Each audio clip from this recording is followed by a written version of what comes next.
TNPSC exam படிக்கக்கூடிய students கண்டிப்பா இந்த வீடியோ பாருங்க.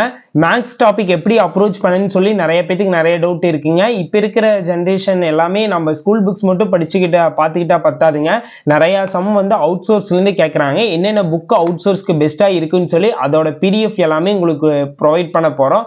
உங்களுக்கு என்னென்ன இருக்குன்னு சொல்லி தேவைப்படுச்சுன்னா அவுட் சோர்ஸ்ன்னு சொல்லி மறக்காம கமெண்ட் பாக்ஸ்ல கமெண்ட் பண்ணீங்கன்னா உங்களுக்கு ஃபுல் டீட்டெயில் என்னென்ன புக் தேவைங்கிறத மென்ஷன் பண்ணி வருங்க.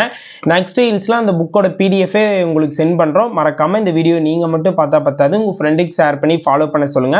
மேக்ஸ்க்கு என்னென்ன புக் அவுட் சோர்ஸ்க்கு பெஸ்டா இருக்குன்னா ஆர்எஸ் அகர்வால் புக் நல்லா இருக்குங்க. நீங்க சென்ட்ரல் கவர்மெண்டோட எஸ்எஸ்சி ஆர்ஆர்பி எக்ஸாமோட நம்மளுக்கு எந்தெந்த டாபிக் இருக்கோ அந்தந்த டாபிக்கோட ப்ரீவியஸ் கொஸ்டின் பார்க்க ரொம்ப உங்களுக்கு யூஸ்ஃபுல்லா இருக்கு.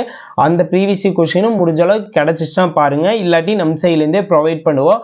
நீங்க டிஎன்பிசி பேஸ் லெவல்ல மட்டும் பார்க்கணும்னு பத்தாதுங்க. நீங்க எஸ்எஸ்சி ஆர்ஆர்பி எக்ஸாம் லெவல்ல பார்த்தீங்கன்னா உங்களுக்கு ரொம்ப யூஸ்ஃபுல்லா இருக்கு. டிஎன்பிசி சம்பளம் ஈஸியா அப்ரோச் பண்ண முடியுங்க. அதனால அதோட ப்ரீவியஸ் கொஸ்டின் எல்லாம் அப்ரோச் பண்ணுங்க. நம்ம சைட்ல இருந்தே ஃப்ரீயா ப்ரொவைட் பண்றோம். ஓகேங்களா? மறக்காம நம்ம பேஜை ஃபாலோ